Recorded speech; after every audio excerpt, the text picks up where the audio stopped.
Oxidation. So let's go through the full process of winemaking. So there is very different type of reaction when we talk about juice oxidation or wine oxidation. So I'm going to start with juice. In juice, we are mostly talking about enzymatic oxidation. So enzymatic oxidation reactions are very, very fast. They are usually from 2 to 8 milligrams per liter per minute.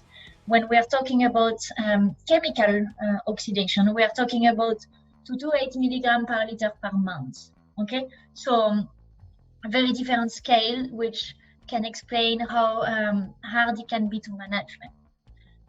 Also, we realize that the consumption of the oxygen is much higher on grapes than on juice. So 20 to 50 times higher, which is considerable. But this means that there is compounds on the grapes that will consume oxygen that are not present in the juice. Okay, so it's important to think about protecting your juice, yes, but also your grapes. So what are these reactions happening?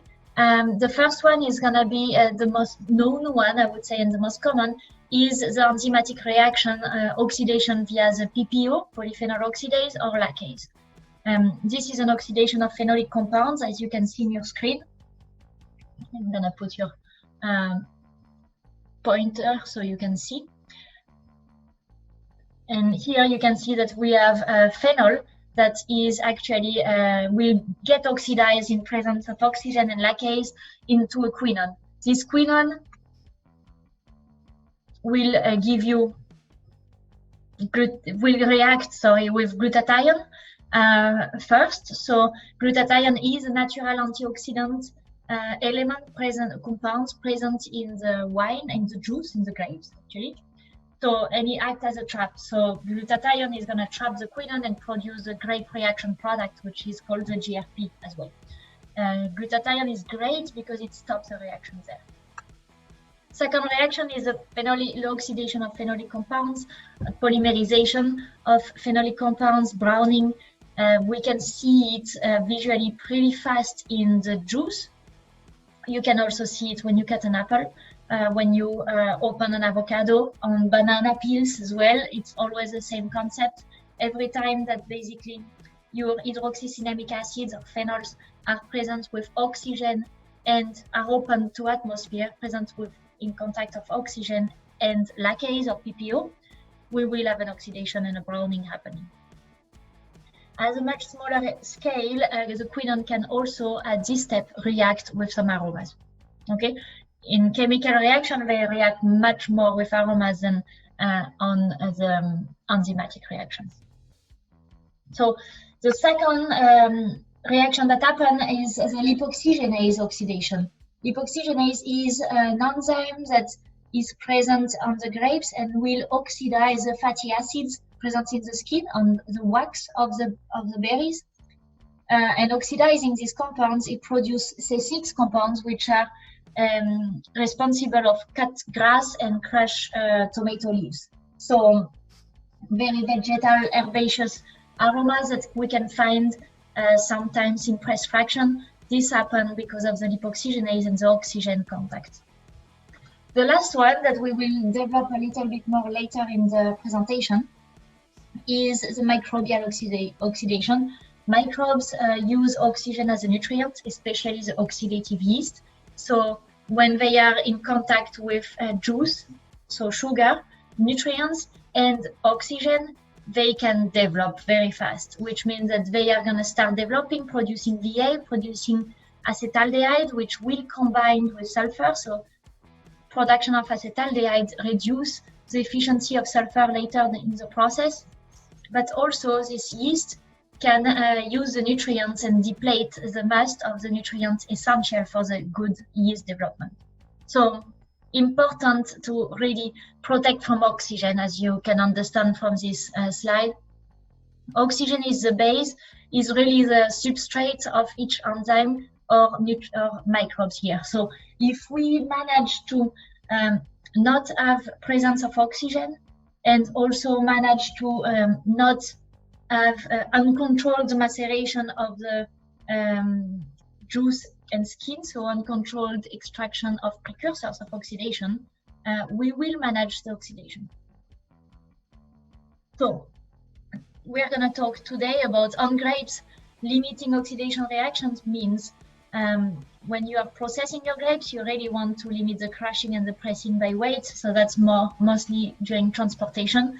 So you can harvest in smaller bin, or if you're in a truck, there is some trucks that exist that are compartmented that can make small lots. So you really don't have a huge weight that really crush the grapes. These trucks can also have drain, so you can dejuice the harvest in the field. But also, depending on the equipment you use, you can really respect the integrity of the grapes. And that's important because you really want to be the one deciding when you open your berries. You don't want to be a result of a bad equipment. Okay, so second step is desteaming. You arrive in the cellar, you're gonna destem the grapes. Here is very important. Depending on the desteamer you use, you will have a lot of juice production. You will have a lot of crushed berries, open berries. That's not the idea of a desteamer. A desteamer is here to remove the stems from the berries, or remove the berries from the stems, sorry. So our desteamer at Bucher Oscillys, we already prioritize and value the respect of the integrity of the fruit. We consider you as a winemaker should be the one deciding when to open the berry, not us as equipment supplier. So our equipments are designed to be gentle and to respect the integrity of the fruit. So in terms of desteaming, the Oscillys and the Delta Evolution are our two desteamers that we have video online that you can watch, but they are really made to be gentle on grapes. Then we're going to talk about pressing. When you arrive to the pressing step, that's probably where you have the most of the oxidation happening in the juice. Every time you deflate your membrane, this volume is replaced by air, atmosphere. So you are having at least 20 to 21% of oxygen. You are rotating, so you are already mixing this oxygen and you're promoting all this oxidation reaction. Bucher developed in 2006 a press that is called Bucher Inertys, which is a press that is fully closed, completely inert under nitrogen or CO2 if you wish. Okay, so when we talk about this. Last point when we're talking about grapes is really to prepare your juice for fermentation. So we are talking about preserving all our antioxidant protection, our natural antioxidant protection, but also removing via fining the precursors of oxidation, all this hydroxycinnamic acid or these oxidized phenolic compounds. We can remove them at this step, which will help us stabilize the wine and elongate the shelf life. So in terms of grape processing, I just told you about the compartmented track that can be a very good option to limit the crushing, respect the integrity of the grapes, but also limit the contact with oxygen, as you can use dry ice and inert these compartments. The second aspect here to reduce or to, as an alternative to sulfur, so to not use sulfur, is to inhibit the Ppo and the lacase with sacrificial tannin. The concept of sacrificial tannin is to really add a tannin that is very reactive with protein, so with Ppo and lacase, that will basically bind with it, drop them down, so you lose the tannin you're adding, but it sacrifices itself, so your own tannin don't get oxidized. Okay, so La Motadier offers two different tannin for this purpose. One for red wine, as the color is actually a kind of reddish, which is TaninR. It's a pure cyanidic tannin, 120 to 180 grams per ton. It's a tannin that you can powder, sprinkle as a powder on grapes. It's instantaneously soluble, so very easy to apply. And you just have to sprinkle it on your grapes as you are picking them, and your grapes will be protected during the transport and then during the process. So it's a very interesting concept and with strong result. The second tannin that we recommend is more for whites or rosé, where it's a Tanin Gallique alcohol, which is a Gallique tannin, very reactive with protein as well, The main difference here is the color of the tannin. So we're thinking if we use a tannin in whites and rosés, the tannin itself has to be less colored, so you don't color the juice. Okay, but same concept. As a trial result, you can see here a picture of a control where we did add tannin pro TaninR at 10 grams per hecto or 20 grams per hecto. You can see the difference between the control that you see on this part of the screen that is pretty lightly red. And then as soon as we add the tannin, we completely protected the color and we protect it from oxidation. And if you double the dose, of course, you could protect even more, but already just 10 grams per hectoliters has been pretty successful. If we look at some numbers, you can see as a color. So here we are looking at the color intensity after malolactic, while the TaninR has been added at harvest. You see that with the TaninR we are having more yellow, more red, and more purple. Actually, the yellow is probably it's the area that doesn't grow so much. So we really increase, we completely protect all our color. And if you look at the green dot here, which is IPT, so it's the total phenolic compounds index, you can see that basically we managed to protect all our phenolic compounds. We are at more than double than the control when we use the TaninR, mostly because they got oxidized by the PPO and the lacase, and also because they react with protein in your mast.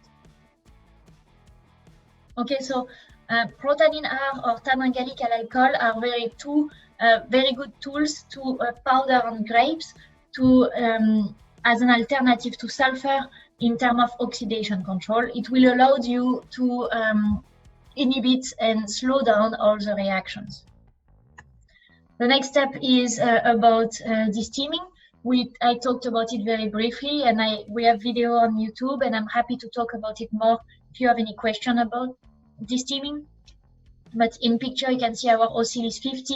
The Oscillys is a desteaming by inertia or by movement of oscillation that will push the berries out of the cage. There is no tree. So it's a very gentle way to desteam, very natural way to desteam the grapes. You can see how we can respect the full berries, the integrity of the berries, and also the stems. Okay, Delta Evolution is our newer development in terms of desteaming, where basically what we changed, if you look at the cage here, is that we put the little arms that are pushing, inserting the harvest into the cage. We put them on the cage and not on the arm. Usually these little wings are on the arms and completely propulse the harvest of the grapes against the cage for a good desteaming, but it is pretty violent. The cage turns much slower, so putting these wings on the cage allowed us to have a very natural and very gentle integration of the grapes into the cage for a much more gentle desteaming. Okay, then we arrive to the pressing. I told you we're going to talk about the Bucher Inertys. So as you can see on the picture here, it is a press that is linked to a nitrogen balloon. So it's a fully closed system with regeneration of the nitrogen or the CO2. And basically what happens is when you inflate the membrane, the gas is in the balloon and in the juice pan because you are pressing, so you have juice coming out. So we have to protect this juice. As soon as you are deflating the membrane, the volume of the membrane is going to be replaced by the nitrogen that is stored in the balloon. And there is movement like this, so it's not a lost gas. We can regenerate this reservoir, like we can use one reservoir for a good 10 press load. Okay, so but doing this, what the most important part is that pressing under inert gas allows you to have no oxygen. So no oxygen means no PPO or lacase activity. They don't have any substrate to use. No lipoxygenase activity and less microbial activity. Okay, so the 3 points that are responsible for oxidation, we can inhibit them without even using sulfur. So we are reducing the need of sulfur, but we are reducing the needs of any additive at this moment. The result of doing this is that we manage to protect our glutathione, which means that we will have still glutathione during fermentation and during aging. So we are increasing our antioxidant resistance and we are increasing our wine shelf life. Glutathione is the best antioxidant molecule compound that we can have naturally present. You protect color and you also protect aromatic precursors. As you can see in the graph here, in a standard press, in this graph, about 20 minutes after the beginning of the press, we already lost all our glutathione, which is a red curve. In reality, after the second rotation, you already lose all your glutathione. It got all oxidized in GRP. If you look when we press with the Bucher Inertys, which is a green line here, you can see that we preserve it. We completely protect it, so we end up with juice full of glutathione. This picture must be a little bit shocking for some of you. It's not very common to see a pomace so green. This is exactly the color of the pomace when you finish a press that has been inert all the way. So we completely protect from the oxidation, so our berries are as green as they were when they came in. And the picture with the two glasses is in brown is a normal press.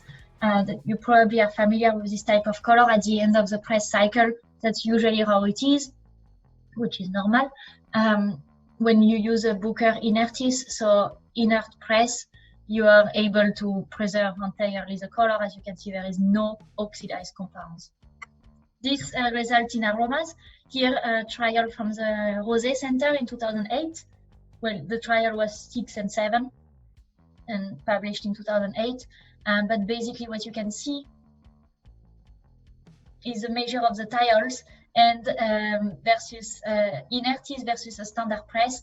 And you can see that we are having much more thiolic compounds when we press with an inert press, even 2 months after the wine is in bottle. The last point that I want to show you here is very interesting. It's about, this is to go with when I told you grapes consume more oxygen than juice. So told you lipoxygenase is active in presence of oxygen. Lipoxygenase produce C6 compounds and they produce it from the wax that is present on the skins. So here we look at the C6 compounds, which are smelling like crushed tomato leaves. And you can see we are comparing inert free run and with inert, we compare free run pressing made with an inert press or made with a standard press. In terms of free run, we are low in both situations, so we are good. In terms of pressing, you can see that the inert press stay pretty much at the same level than the inert free run, while the pressing that has not been inerted, the compounds in C6 flew. So there is a much bigger production of C6 compounds when you're pressing grapes not inert. Okay, so the lipoxygenase gets active and produce a lot of C6 compounds. So basically, using Bucher Inertys, you are going to be able to protect your glutathione, protect your color, preserve your aromas, and limit the production of vegetal herbaceous compounds. Now, once you do this, since you're protecting all this oxidation reaction, you still have the precursors there. You still are having your phenolic compound and hydroxycinnamic acid. So what to do with this is a fining. So to really stabilize your juice and your wine, you want to get rid of, to remove these easily oxidable compounds, and then the one that got oxidized. If you don't have a Bucher Inertys, you still want to remove these brown compounds at the juice phase before they redissolve into the wine. Okay, and they promote more oxidation reaction. So fining here is a very essential step. Making it juice is much better because you are really cleaning the juice, leaving all the potential. If you do it in wine, your reaction of oxidation already started, and then you already create your aromas, so you're gonna deplete some of, you're gonna lose some aromas. So basically, you're eliminating your unstable phenolic compounds and you're eliminating the oxidized phenolic compounds. But not only, with the finding, you improve clarification, you improve aromatic expression, as you can see in the graph here. You can see the control is the first one. Yellow is the thiols, red is the esters. We are looking at the final, the aromatic composition of the wine, and we find in juice. When we find with green fine, which is a P protein finding, you can see that we increase the amount of thiols and ester. When we find with casein, which is casein, we are still increasing compared to the control, our thiols and ester. So this means that by removing the unstable phenolic compounds, we are cleaning the juice and making it more stable and more ready to produce aromas that will last in time. Okay, juice finding is important. Then which finding agents? So we are talking about removing phenolics, so you do want a protein-based finding agent. Polymix Natur is the finding agent we recommend. It is a vegan, allergen-free finding agent that is based of protein extract from the yeast, PEPP and bentonite. Okay, so settles very well, clean the color, and really improve the stability of the wine towards oxidation, being still vegan and allergen-free. Then Polymix is a blend of PEPP and casein, and casein mix is a pure casein. That would be the 3 finding agents recommended for this step. Okay, so then we are ready to ferment, all good, and we are talking again about oxidation when we arrive to the wine aging. So at this step, we are having complex reaction. Chemical reaction, they are much slower, so we have a little bit more time to react. And I'm not going to go in detail into the full reaction here, but basically what I want to show you is we always start with oxygen, again, that gets activated via redox reaction into radicals. This radical is going to oxidize our phenolic compounds into a quinone. So we are back to the stage of before. We are having a quinone very unstable in wine that will react with basically anything they find. First, glutathione to produce a GRP, grape reaction product, and this is a trap, stop all the reactions there. Phenolic polymerization, which we usually don't want, as phenolic polymerization creates browning and loss of phenolic compounds, and then they can react with aromas. In addition, we have the Fenton reaction, which we have basically H2O2 that can be activated via a redox reaction into a radical. This radical, hydroxyl radical, is not selective at all and will start to oxidize everything. First thing, producing acetaldehyde. Acetaldehyde is gonna bind with sulfur, making your sulfur very not efficient. Okay. So first thing to do here, limiting oxygen contact. When we're talking about wine aging, it's mostly being very careful with your topping schedule, being very careful that you always use inert gas when you do any transfer, using proper pump. The pump that you're going to use is going to have a big impact on how much dissolved oxygen you have in your wine. So the Caso pumps that we distribute are having very low dissolved oxygen. They ensure very low dissolved oxygen when you're doing any transfer. So very important to be careful with your dissolved oxygen. Getting a DO meter can be a very good idea to really track and audit where you could pick up oxygen. The next step is to do a fining, so get rid of the precursors of oxidation. We already talked about it. Then you can catch the radical with tannins that are more reactive than your own tannins. For this, you can work with Vinitan Advance, which is a 100% grape tannin, or Tannessence Volume, which is an untoasted oak tannin. Your natural lees, if they are clean, if they don't smell reduced, if they don't taste spoiled by microbes, your natural lees will be a very good option at catching this radical and at consuming oxygen before your wine consumes it. So it's a good natural antioxidant. And your last option here is to increase the amount of glutathione you can find in your juice, in your wine, sorry, with Aroma Protect. So let me talk a little bit more about the Aroma Protect and also I want to let you know that the lipoxygenase, we're not done with it. It's still active in wine. So mostly for red wine, as white, we already got rid of the grapes. But when we're talking about red wine, it's important to think about the lipoxygenase. Microbial oxidation can always happen, especially at the moment of aging. So talking about the lipoxygenase, that's a very interesting slide where we use a Bucher Inertys also on red wine. I know most of the people think that pressing red wine inert is stupid because we already have a lot of CO2, so we are naturally inert, which is in fact not true. We realized and we measured dissolved oxygen. So these are studies made in Bordeaux where during the press cycle, every time there is the membrane deflates, and so you have air going in and you have a rotation, we are mixing all this, and basically we are dissolving oxygen. We measured it up to 5 to 6 milligrams per liter. So we can completely make one saturation during a press of red wine, okay, even if the grapes are full of CO2. So the trial that we did when we compare the inert press towards the standard press, we realized that basically the Bucher Inertys on red wine was increasing the fruity and clean aromas. We were having a big reduction of vegetal character, as you can see in the graph below. We are looking at the intensity of the vegetal character. Okay, and it's much stronger when we are in a non-inert press.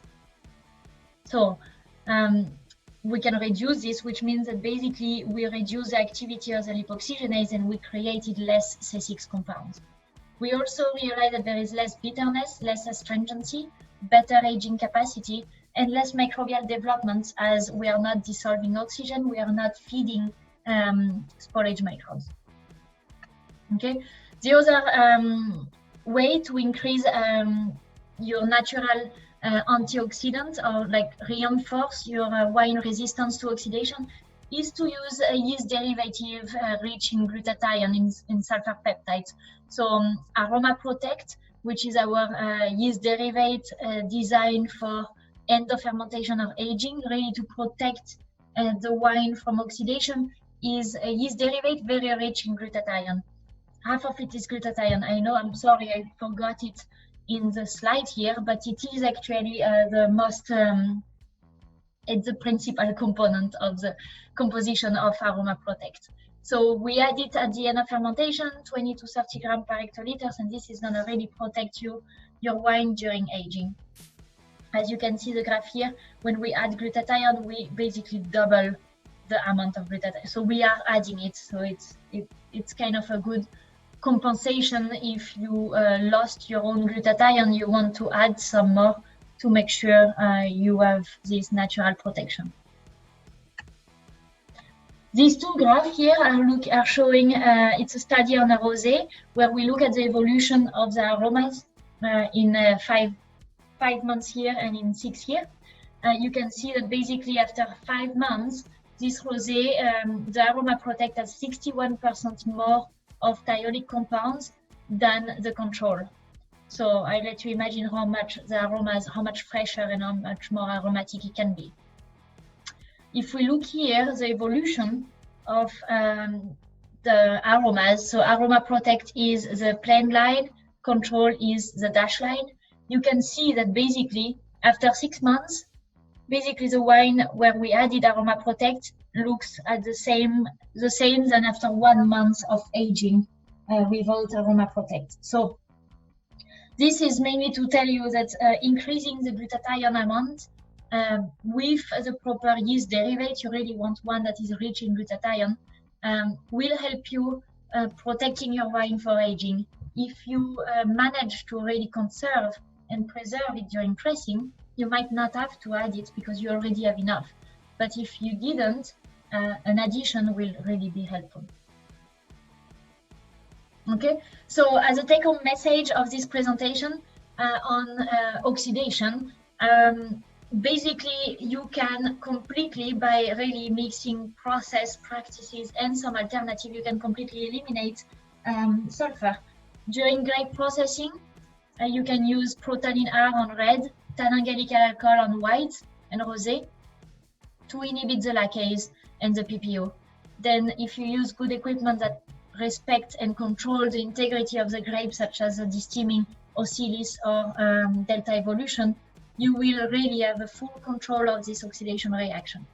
Pressing, highly recommended to press under inert gas with the Bucher Inertys. And then once you finish the pressing, you have to prepare your wine, your juice for your wine to be stable. So Polymix Natur is a fining agent I would recommend. If we have to really limit sulfur, let's go with allergen-free and vegan fining agent as well. During aging, bestseller practices, really it's all about how you work in the cellar. So try to limit the dissolved oxygen. Then the tool that you can have available here is to reinforce your natural antioxidant protection with Aroma Protect that will give you glutathione and allow you to really protect your wine.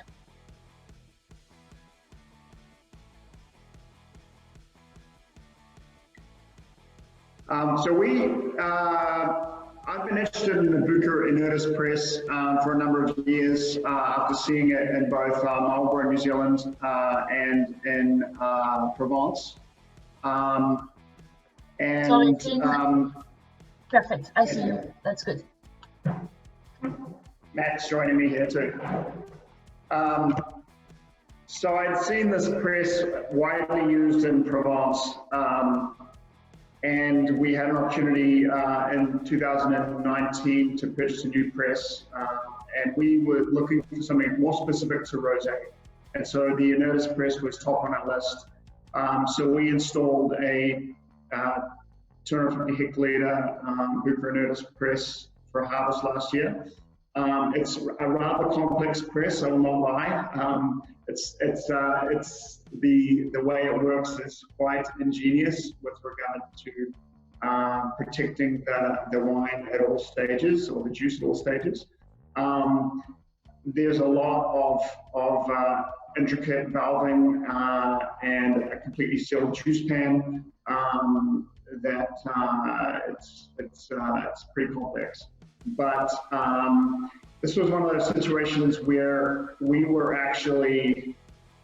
expecting a lot from this technology, and we were overwhelmed by the response. We actually saw a greater positive change in the wine than we expected, which is always a nice surprise. And you can see with these first two wines that we've got, what we did here was we took this all machine harvested Grenache from Mistral Vineyard in Monterey County, and all must pumped to the press. For this first year, I don't think we've really done everything we can to limit oxidation or really change the front end of our winemaking. But I think we have some plans as to what we'll do next year.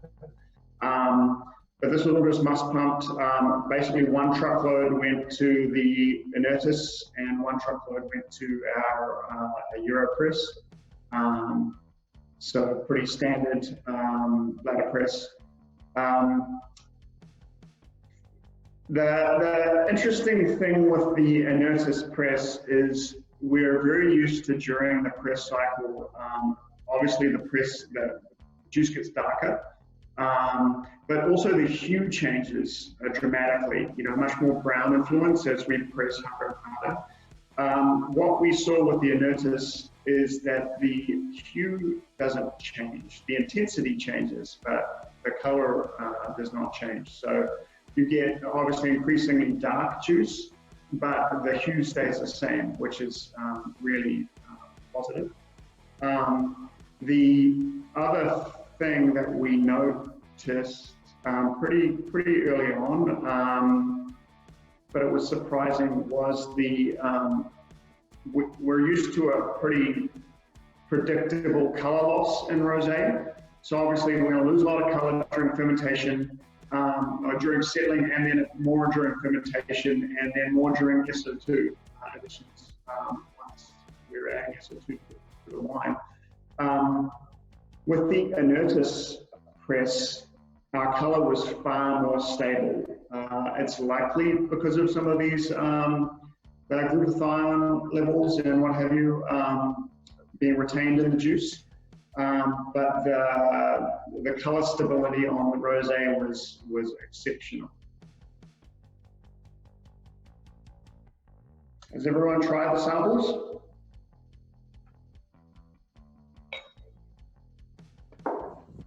Matt, do you have anything to add? Yeah, just that, you know, we were obviously expecting to have a lot of aroma retention because of the lack of oxidation, and as Finn mentioned, we could really visualize it in the juice. Even the color and the shade of the juice coming out in the first couple percents from the press was just neon pink. It was so brilliant and vibrant. And it was actually very, very exciting for us to run the first couple of programs on this because the color coming out, I personally have just never seen anything so intense.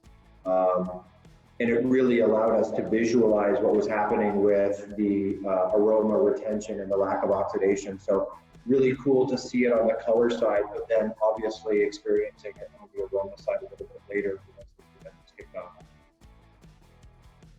And in terms of our post-pressing treatment on these, both the control and the Inertys and the standard pressing, they both saw, we floated them with nitrogen, and they did get a finding with a casein bentonite mix, which is pretty standard for our rosé treatment. But you can see the aromatic, both the color. If you look at the color of these two samples, you can see the difference in the hue right there and the color intensity. You can certainly see the aromatic intensity and spectrum of aroma is quite different. And these were sampled. I'm surprised at how well these samples have held up. This was rosé that was sampled back in December. Yeah. And sent up to Bucher and then decanted into these sample bottles. So it's been probably not handled as ideally as possible, but it's still held up pretty well. So. Yeah, if we can add something, so you are trying to tell us it's better for the color, it's better for the flavor, it's better for the mouth feeling. Aromatic is better, so everything seems to be achieved and improved. Yeah, I mean, there are some changes we will make in the future because of that greater stability of color, or we're not getting the predicted color loss that we typically get. We will be making press cuts based on color earlier next year. We typically haven't had to do that with our standard pressing because of the color loss during the fermentation and settling. We will be trying to limit our oxygen going into the press, so we're going to trial injection of CO2 into the must on the way to the press next year.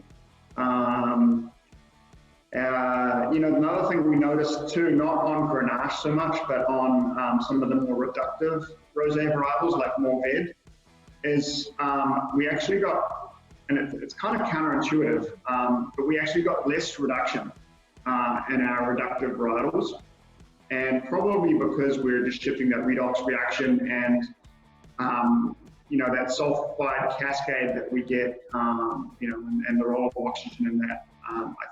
That's kind of a hypothesis, is we're just getting a different redox reaction going on. Yeah, I also feel that we all know that, the detection and the acceptability of sulfide in the aroma matrix is largely dependent on what other aromas are there. And when there's a lot of fruit aroma there, a little bit of reduction becomes a good thing. And it's not so obvious. It's much more integrated. So I think that the more powerful retention of esters and thiols really allowed the sulfides to be much more acceptable and interesting. Yeah, as we said, Inertys is here to manage the potential of your grape, and we keep the maximum of the potential. And as a winemaker, you have the power after that to decide what you can do, what you want to do. If you want to add oxygen, if you want to keep in a reductive process. And just to explain to the others, when they use the first years the Inertys press, they also have the conductivity system to be able to manage, to control the conductivity. And with that, you can maybe cut the press before the end to do a separation with the end of the pressing, and maybe it will be helpful for you for next year to manage the color during the winter, about the stability of the color. So we have this possibility also to use this tool to be able to manage the separation.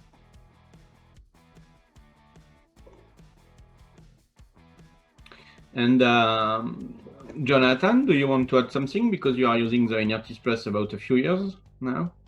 Oh, well, we've had it longer than that. We've had it, I think we got it in 2012 or 13. It came on actually before I started here. I started here at the beginning of 2015. We do about 80 tons of white varietals, Sauvignon Blanc, Marsanne, Roussanne, and Viognier. And we actually pick into small picking boxes, and it's probably about 20 to 22 pounds per box. Put the grapes onto a conveyor table, pick out any bad clusters or remove any bad sections of clusters, and then go into the press. We then dry ice the tanks and then gas them overnight while they're settling. So the last thing that we're also doing is we're splitting with 2 different press cuts with the white. We're doing it by pH. So once there's a 0.2 shift in the pH, we're going to a heavier press cycle then at that point, and having 2 different fractions. By doing that, we're getting less phenolics, especially in our Sauvignon Blanc, and allowing us to have more of a minimalistic approach onto it.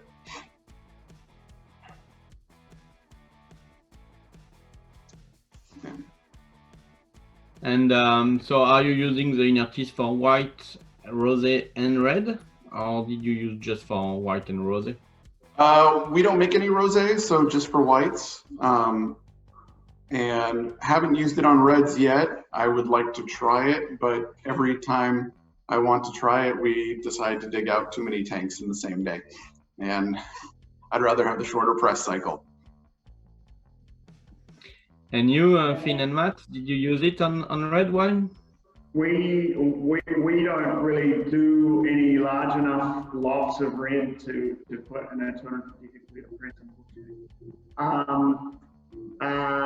We did try it on Chardonnay, and Chardonnay obviously has a lot more appetite for oxygen than rosé, and so the differences were somewhat apparent early on. We did another side-by-side standard versus Inertys Chardonnay.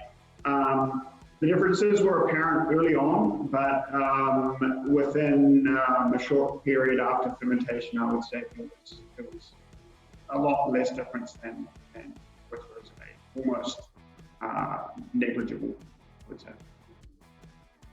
And did you manage to do a winemaking reductive style for the Chardonnay, or just a regular one, or what was the process? Yeah, this was a stainless steel fermented and aged Chardonnay, so fairly reductively treated. Trying to maximize styles. We have good result on Chardonnay also around the world, but yeah, for sure this kind of press, it's more for rosé, it's more also for really fruity wine like Sauvignon Blanc or grape like that, but also on red, we have very good result on red. We were surprised when we started to use an Inertys on red, but it's one of our customers who is in Pessac-Léognan, who contacted us the first year to say, hey, I did use your press on red, and the flavor and the color are amazing. I can use a lot of my press to put in the first wine, and I'm really save money on that. So after that, we decided to work with the faculty of Bordeaux to make more analysis on red wine, and we have very good results. So I encourage you to try to do it when you can. So for the rest of the people, do you think, Finn and Matt, you just bought the press, so after 1 year, are you okay with this investment? Did you do it? Should you do it again if the occasion is here for you? Yes, certainly. I think if you're looking at investing in a new press anyway, and either aromatic whites or rosé are part of your portfolio, because the additional cost of the Inertys is not that great. But I think you shouldn't underestimate the positive impact on your wines if you do have aromatic whites and rosés. I also am excited to see what happens with these initial rosés that we've made this past year, a little further along in their shelf life. We know that we've got these fantastic expressive aromatics right now in the early bottle, but I really feel like at that 9-10 month period where you're kind of at the end of selling that rosé, when we all know things start to fade a little bit, I think that's really where things are going to be obvious, and we're going to have a much better product at that point. So I'm excited about the continued evaluation of these wines. Okay. And you, Jonathan, do you agree with that? Do the investment and the cost, it's nothing in comparison between with the quality and the improvement? Of course, I think the quality is definitely worth the increased cost. We actually see on our whites that when they're 6, 7, even 8 years old now, that they're still drinking incredibly well and they're not having any oxidation issues.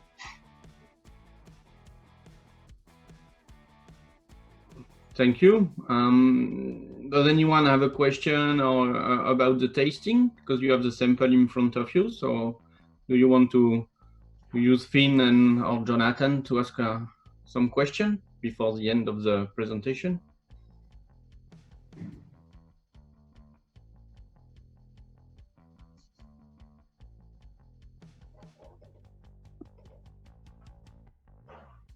I have a question.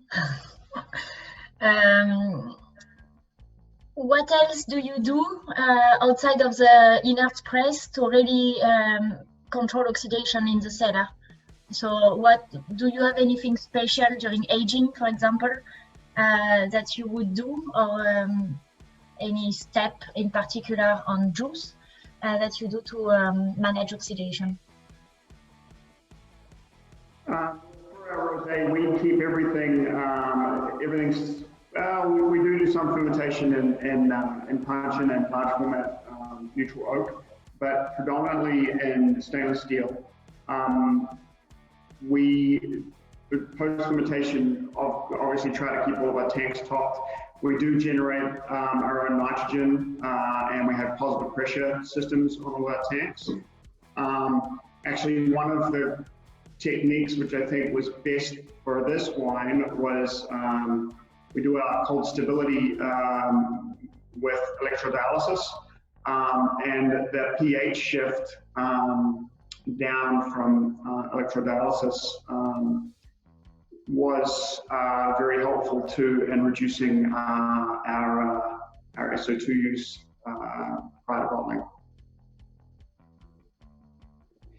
And for us, we also ferment in a lot of stainless steel drums, the 75-gallon ones from Mueller, and we do about 25 to 30%, depending on the varietal, in puncheons, so they're a little less oxidative than a standard size barrel. And we are making sure we're topping regularly whenever we're moving the wine, which only really happens once for cold stability and bottling. And that's all by Bulldog at that point. And then we're always constantly either gassing the headspace, or with juice, we're adding dry ice pellets also. Thank you. There is one question about from Erin Miller for Jonathan. I'm curious about the press cuts Jonathan is making based on the pH shifts. What is a different press cycle you start at the time you make the cut? Okay, so typically it gets up to around 1 to 1.2 bar when we make the the shift. And at that point, we're seeing more of a substantial pH shift. And then we also have run phenolics on both of the press cuts. And there tends to be about at least 20% more on the heavier press cut than there is on the lighter press cut. Yeah, the average is between 80% and 95% of first juice and second juice when you make the cake. And you can use pH, or you can use inline conductivity, as I said. And for the conductivity, you target an increase about 20% from the beginning to the cut, and it around the same percentage. Depend of the kind of cycle you are gonna use. We can have a system with a little bit of amount of rotation. And we have a specific system on Bucher presses to do a quarter rotation and not a full rotation. So you are gonna reduce the extraction of polyphenol. That means you can do more quarter rotation than rotation and extract more free run juice, and also in a lower pressure. And also for us, I would say our ratios tend to be even more similar to our red wines. You get around 120 gallons per ton of what we call free run or light press. And then there's typically around 35 to 45, depending on the varietal of the heavy press per ton. And we do have our Inertys set up with the conductivity meter in line. So as it's pressing, it's measuring conductivity real time in the after the juice tray, and we have it set up so that the program will stop when it sees a 20% conductivity increase. So basically, when the delta gets to 20%, the cycle will stop, and the alarm goes off, and we can go out there and decide whether we're going to cut it to a harvest. One last question. What do you use at bottling to control microbes and oxidation in bottle? Pretty difficult question to answer, but that's a question that has been asked. Well, we do probably the same thing that everybody else does, although one thing that I found, particularly in the US, is that not a lot of people use ascorbic acid for whatever reason. Coming from New Zealand, it's an SOP in New Zealand for a Sauvignon Blanc is to use a small amount of ascorbic acid prior to bottling. We certainly do that with all of our rosé. So we do add a small amount of ascorbic acid prior to bottling, and that has an amazing synergistic effect with the SO2. And for us, one of the things we're doing, just like everybody else, making sure we're using full tanks for doing any kind of filling the bottling line. And then also we switched over last year to the DM5 cork, and we find that that also has a lot less oxygen transfer than a standard cork that we have been using for many years. Thank you, everyone. I think, I have one more question, sorry, and then I think we will have to switch to the next. From Johan, don't you see a fast decrease in SO2 by putting ascorbic acid just before bottling? Well, we don't put it right before bottling. I mean, it's obviously in a tank as we're prepping to bottle. You do see a small decrease in your SO2 levels. You do have to adjust for that, for sure. And Clark was asking about gassing your bottling tank to avoid O2 uptake.